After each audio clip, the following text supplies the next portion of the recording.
마지막으로 언급 꼭 해보고 싶은 영화는 파워 오브 도그라고 하는 영화입니다. 아, 파워 오브 덕이요? 아, 그렇죠. 조용한 생활에서는 우리 아직 안 다뤘죠. 예. 이것도 좀 빠르게 다룰 거면 지난달에 했었어야 되고 아니면 이번 달에 다루는 게 적절한 영화였는데 뭐 지금 뭐 오스카 앞두고 각종 영화상에서 그럴 것 같긴 했지만 여러 부문에서 두각을 드러내고 있더라고요. 이 작품은. 제인 캠피언 감독의 영화이고 서부극이죠. 워낙에 최근에 뭐 좀 다른 시선에서 본 서부극들이 많이 소개되고 있어서 이렇게 묶을 수 있을지 모르겠지만 뉴웨스턴이라고 하는 어떤 경향이 있다고 하면 이런 거에 대해서 한번 얘기해 볼 수도 있겠다 싶긴 한데 그 중에서도 되게 클래식한데 안정적인데 배경과 카우보이가 나오는 것 등등은 제일 정통 서부극에 그렇죠. 가까운데 그 안에 드라마는 제일 또 웨스턴에서 멀어요. 그렇죠. 그런 의미에서 뭐 만약에 뉴웨스턴에 경향이 있다고 하면 반드시 얘기해야 되는 영화 중에 하나가 이 파워 오브 더그라는 영화입니다. 지금 현재 넷플릭스에서 여러분들은 보실 수 있고요. 이 영화를 꼽은 뭐 여러 가지 이유가 있지만 아까 말씀드린 것처럼 웨스턴이라는 장르의 좀 특이성 때문에 눈길이 갔고 그리고 베네딕트 컴버배치의 연기가 너무 식상한 표현이지만 우리 흔히 뭐 대체 불가 이런 얘기 하잖아요. 아, 진짜. 정말 딱 그 표현 이외에는 떠오르지 않을 만큼 존재감 있는 연기를 보여줬는데 제인 캠피언이 이 영화를 만들었다는 것도 되게 의미심장하고요. 왜냐하면 이 베네딕트 컴버배치라는 인물의 시점에서 어떻게 보면 진행되는 거기도 하잖아요. 그러니까 그런 줄 알았죠. 거의 영화 끝에 갈 때까지. 남성 감독들이 여성 캐릭터를 다루기 좀 버거워하는 것처럼 반대로 얘기하면 그럴 수도 있거든요.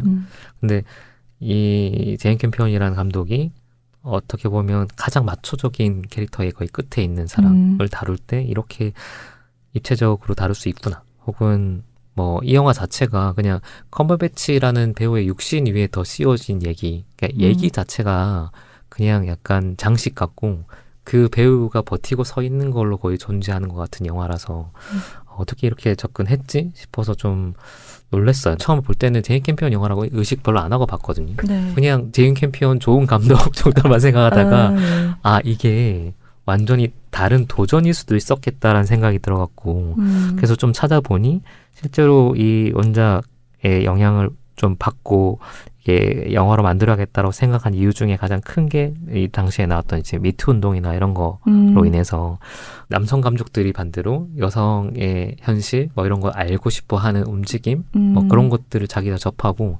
반대로 이제 제대로 알아야겠다라는 생각을 좀 하셨다고 하더라고요.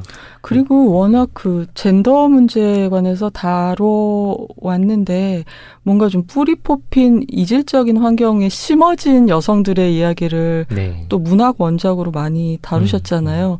근데 이게 젠더라는 구성체는 상대적인 거라서 여성성에 대한 잘못된 인식이 흔히 우리가 톡식 매스큘리니티라고 하는 독소적인 남성성의 시초가 되기도 하듯이 이게 한쪽만 이해한다는 거는 사실 있을 수가 없는 일인 것 같아요. 그래서 저는 어떻게 보면 그렇게 의외라기보다는 언제 한 번쯤은 이분이 닿을 수밖에 없는 주제라는 생각이 들어요. 그게 서부극이라는 거는 좀 의외지만.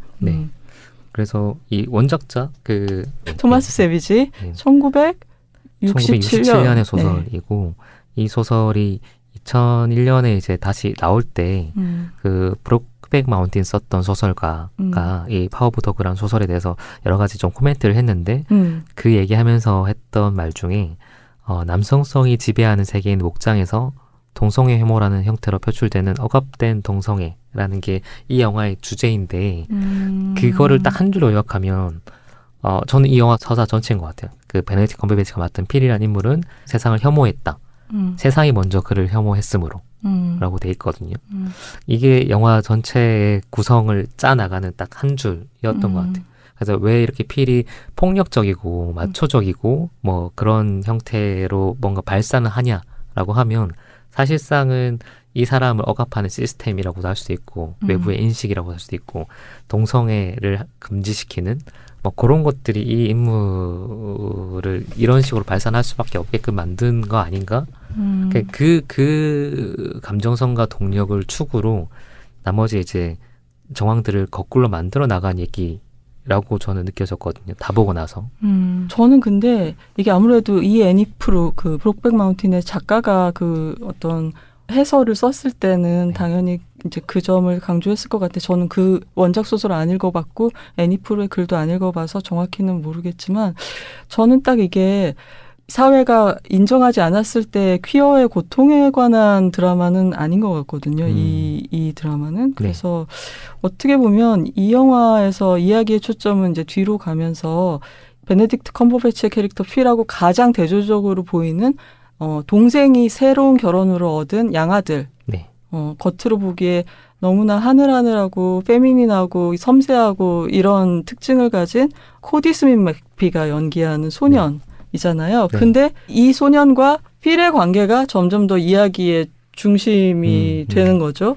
이제 그 관계를 통해서 우리가 필이 자기 자신이 봉인해버린 그런 비밀, 그러니까 섹슈얼리티에 대한 것도 서서히 발견을 하게 되긴 하지만 또 이 영화의 시작과 끝은 이 코디 스밋 맥피가 연기하는 겉으로는 여려 보이는 저는 이성애자라고 추정을 하지만 그 이성애자 남성의 어떤 가부장적인 책임감. 엄마를 자기가 돕지 않으면 내가 어떤 종류의 남자겠는가라고 이제 서두에 나왔던 나레이션이 갖는 진짜 의미가 제일 마지막 장으로 가면서 마치 반전처럼 우리 뒤통수를 팍 치는 부분이 있잖아요. 근데 과연 그러면 이제 이야기 속의 늑대, 파워 오브 도구를 가진 존재를 제거하면 이 영화는 끝난 것인가? 또는 이렇게 박해받은 역사로 그냥 뭐 끝나는 것인가라고 하기에는 이성애자 세계에서 동성애가 탄압당하는 상황에 관한 이야기라고만 보기에는 되게 다양한 형태의 남성성 내지는 미국사가 그 이후로 어떻게 발전해 나갔는가에 대한 그 파워들을 스케치한 것들이 이 소년한테도 있는 것 같고 그래서 이거는 이제 이렇게 됐다고 해도 가령 이 소년이 자라서 이 영화의 유일한 여자 주인공인 엄마 로즈였나요? 커스틴 던스트가 연기하는 엄마의 인생에서 이 아들이라는 또 하나의 남자가 어떻게 작용할 것인가. 그거보단 조금 빨리 필은 퇴장을 하고 이제 이게 영화의 마지막 코다란 말이죠. 그래서 퀴어의 슬픈 역사는 이 영화의 일부일 뿐이 아닌가 그런 생각이 들었습니다. 네, 지금 아까 제가 말씀드린 그 세상에 날 혐오했으니까 내가 혐오한다. 뭐 그런 게 좁게는 이제 필 중심으로 놓고 보면 이제 동성애, 퀴어에 해당하는데 사실 이거는 그냥 보편적인 얘기인 것 같아요. 그러니까 제인 캠피언이 이 영화를 깊이 있게 만들 수 있었던 이유 중에 하나도 이거는 뭐 단순한 젠더 코드라든지 뭐 동성애 억압 뭐 이렇게 접근한 게 아니고 그냥 말 그대로 세상에 대한 혐오와 그거에 대한 반작용을 어떻게 할 건가에 대한 인물들의 각각의 모습들, 뭐 필 같은 경우는 되게 억압된 그거에 대해서 폭력적으로 행사를 하는 거고, 뭐 로즈 같은 경우는 도피를 하는 거죠. 약간 술이나 뭐 이런 걸로 쉽게 이제 도피를 하는 거고, 또 필의 동생인 조지 같은 경우도 그런 식의 자기를 압박하는 어떤 정황이나 이런 것들이 있는데 전혀 다른 식으로 해법들을 발견해 나가고, 제일 중요한 건 아까 말씀하셨던 필이랑 피터의 관계. 어떻게 보면 계승이기도 하고 반발이기도 하고 이 두 사람의 역학관계가 결국은 조금 과장해서 넓게 얘기하면 카우보이라고 하는 이미지, 서북에서 늘 붙잡고 가는 존재들이 어떻게 탄생했는지 그 카우보이의 역사를 약간 보여주는 것 같은 저는 그런 식의 힘의 역학관계에 관한 영화로 받아들여서 그거 중에 일부 어떻게 보면 제일 코드가 되는 중요한 것 중에 하나가 이제 동성애를 쓴 것 같고 그걸 전체를 다 관통하고 버틸 수 있게 해주는 거는 결국은 베네딕트 컴버배치의 존재인 것 같은데 베네딕트 컴버배치가 저는 이 영화에서 등장하는 존재하는 방식이 전체의 거대한 리액션이라고 생각하거든요. 그럼 액션은 뭐냐면 영화 내내 나오는 그 베네딕트 컴버배치가 존경한다고 하는 브론코 헨리. 네, 한 번도 사실 나오지 않잖아요. 이게 등장 안 하는 사람 중에 존재감으로서는 또 올해 안 나오는 존재감 갑 인물. 네. 그 브론코 헨리가 약간 제가 그냥 좀 편의상 받아들인 거는 전통적인 서북의 어떤 남성성일 수도 있고 서북이 갖고 있는 문화적인 특질일 수도 있고 그거를 다 상징한다고 봤어요. 그 유령이 결국은 이 브론코 헨리라는 존재이고 유령에 대한 각각의 리액션들을 다시 쓰기를 하는 서부극을 지금 다 뉴웨스턴이라는 큰 경향에서 다시 쓰기를 하는 시도 중에 가장 좀 뭐랄까 핵심을 짚고 있는 서부극이라는 게 뭐 정치적인 맥락에서 아니면 어떤 산업적인 필요에서 왜 나왔냐 아니면 뭐 미나리 같은 경우는 사실상은 서부극 형태를 띠고 있지만 지금 얘기를 하고 싶어 하는 거고 그런 거랑 다르게 그냥 서부극 전체에 대한 일종의 지금 현재 다시 쓰기를 하고 있는 제일 밀도 높은 잘 만든 영화 중에 한 편이었던 것 같아요. 파워보은.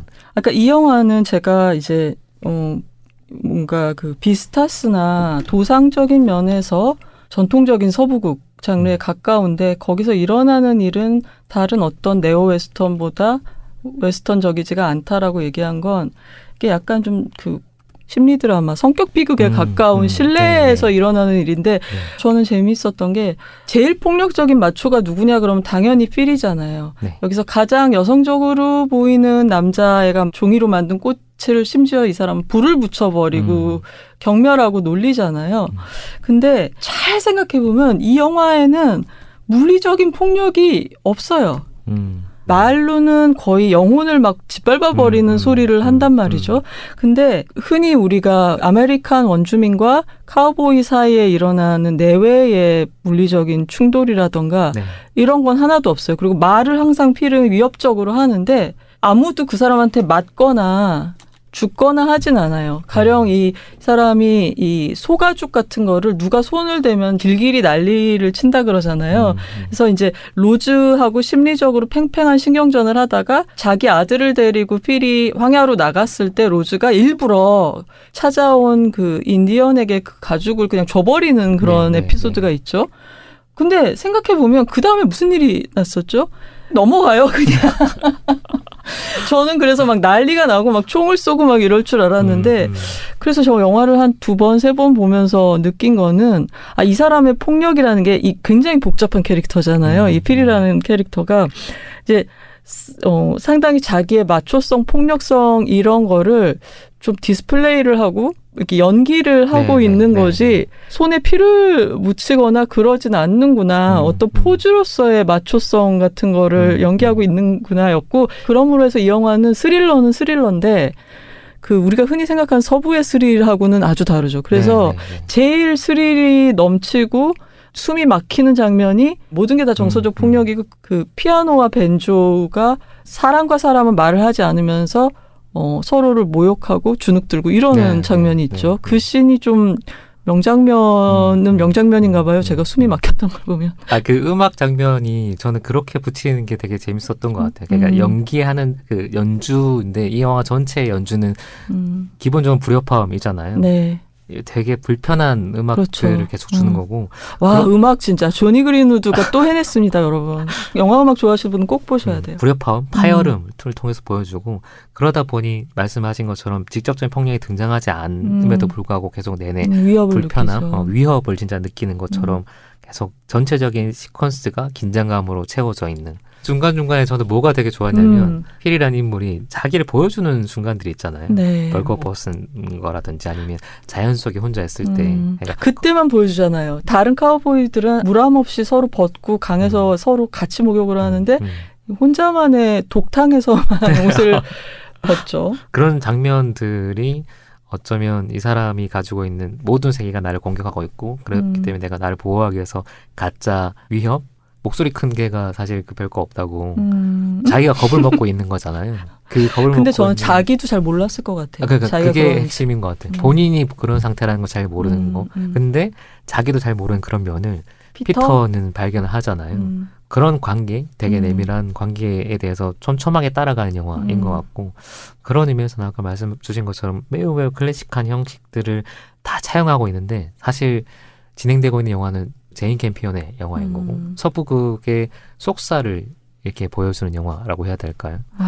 알겠습니다.